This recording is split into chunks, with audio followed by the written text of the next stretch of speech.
Ever wondered what kennel cough is? Well, it's time to unravel the mystery.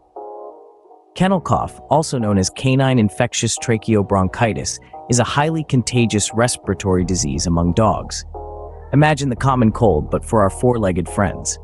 Now you might ask, how does one identify kennel cough? The signs and symptoms can be quite apparent. The most common indication is a strong cough, often described as a goose honk due to its distinctive sound. It's a dry, hacking cough that seems as if the dog has something stuck in its throat. Alongside this,